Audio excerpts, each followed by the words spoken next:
Bayangkan kita kembali ke tahun 1920-an, di mana setiap helai kain bukan sekedar penutup tubuh, melainkan simbol martabat. Pemuda masa itu tampil gagah dengan balutan beskap, kain jarik yang melilit sempurna, dan blangkon sebagai mahkota. Meski pengaruh Eropa mulai masuk melalui setelan jas formal, akar tradisi masih tertancap sangat dalam. Gerak-gerik mereka tenang, menunjukkan harisma ningrat yang santun, namun penuh wibawa. Inilah awal mula identitas visual pria Nusantara, yang memadukan etika ketimuran dengan sentuhan modernitas awal yang elegan. Masuk ke era 1940-an hingga 1950-an, semangat kemerdekaan mulai mengubah cara kita berpakaian. Ada sebuah konflik batin antara mempertahankan tradisi atau mengadopsi gaya global demi diakui dunia. Pemuda mulai menanggalkan blangkon dan menggantinya dengan peci hitam sebagai simbol nasionalisme yang baru.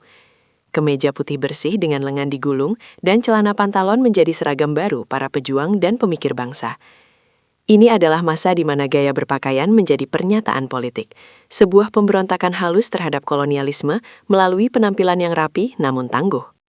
Tahun 70-an dan 80-an membawa ledakan warna dan keberanian yang tak terduga dalam sejarah fashion kita.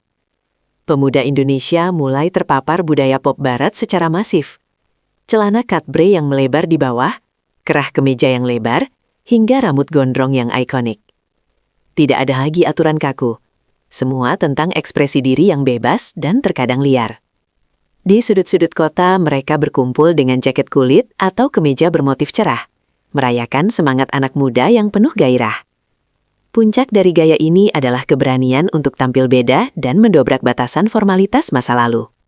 Memasuki era 90-an hingga awal 2000-an, terjadilah pergeseran yang sangat kontras dan penuh kekacauan gaya. Globalisasi membawa tren hip-hop dengan pakaian serba gombrong atau oversized, celana kargo yang penuh saku, serta pengaruh gaya grunge yang tampak berantakan namun keren.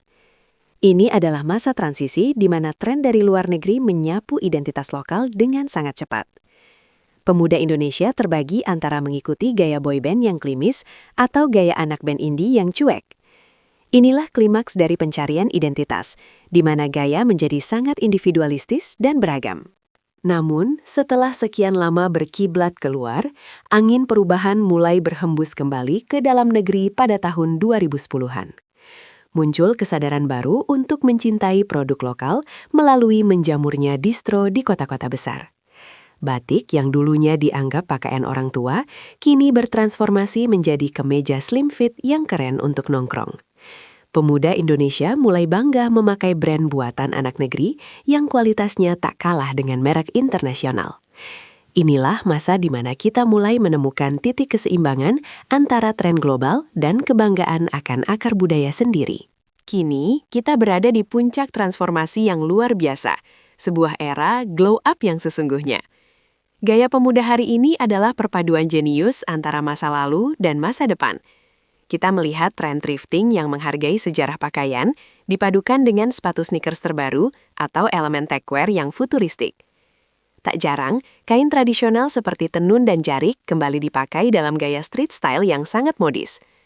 Pemuda Indonesia kini tak lagi hanya menseipali ke tren, melainkan pencipta gaya yang unik, percaya diri, dan sangat menghargai proses estetika.